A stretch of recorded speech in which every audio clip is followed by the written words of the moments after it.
Bismillahirrahmanirrahim. Assalamualaikum warahmatullahi wabarakatuh. Baiklah, topik permasalahan yang akan saya bawakan yaitu tentang kesulitan siswa dalam memahami konsep dimensi 3, ya. Kemudian untuk dimensi 3 itu sendiri, itu adalah suatu materi yang dipelajari di kelas 12 semester 1, ya, yang mana dimensi 3 itu mempelajari bangun-bangun ruang serta unsur-unsurnya yaitu titik, garis, dan bidang. Lalu permasalahan yang, saya temukan, mengapa siswa beranggapan materi ini sangat sulit untuk dipelajari? Nah, berdasarkan pengalaman yang, kami temui, faktor-faktor yang menyebabkan siswa kesulitan mempelajari dimensi 3, yang pertama di antaranya, siswa kurang memahami permasalahan dalam soal cerita. Karena kebanyakan soal-soal yang berhubungan dengan dimensi 3 dinyatakan dalam soal cerita. Yang kedua, siswa malas menggambar bangun ruang. Ya, artinya permasalahan dalam soal cerita tersebut, ya, anak malas menggambarnya terlebih dahulu. Yang ketiga, siswa kesulitan dalam memvisualisasikan suatu bangun. Ya, karena di sini walaupun anak sudah menggambar bangun tersebut, anak akan kesulitan juga dalam menentukan misalkan apakah suatu garis tersebut berpotongan atau tidaknya, kemudian apakah dua garis tersebut tegak lurus atau tidaknya. Nah, jadi dalam hal ini siswa, apalagi yang tidak mau menggambarnya, akan kesulitan dalam memvisualisasikan bangun tersebut.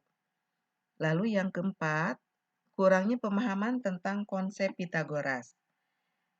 Nah, kemudian kami, mencoba menemukan suatu alternatif penyelesaiannya. Yang pertama, siswa dituntut untuk menganalisis unsur yang diketahui, kemudian menggambar bangunnya.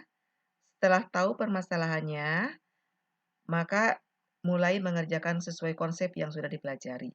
Jadi intinya dalam, menjawab soal cerita tersebut, dianalisis dulu soal tersebut, kemudian nyatakan gambar atau bangun yang diketahui dalam soal tersebut, lalu, proses yang terakhir, kita kerjakan sesuai konsep yang sudah dipelajari, apa yang ditanyakan dalam soal cerita tersebut. Yang kedua, sebaiknya mengaitkan konsep dalam kehidupan sehari-hari.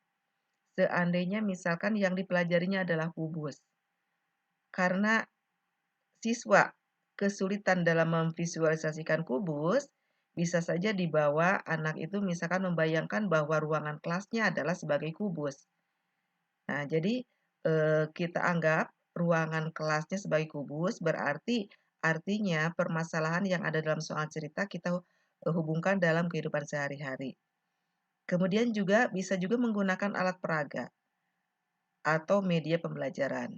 Jadi seandainya menggunakan alat peraga, bikin alat peraga misalkan menjadi model kubus, kemudian juga model prisma, kemudian juga model limas, ya, untuk, lebih memahamkan anak tentang bangun-bangun ruang.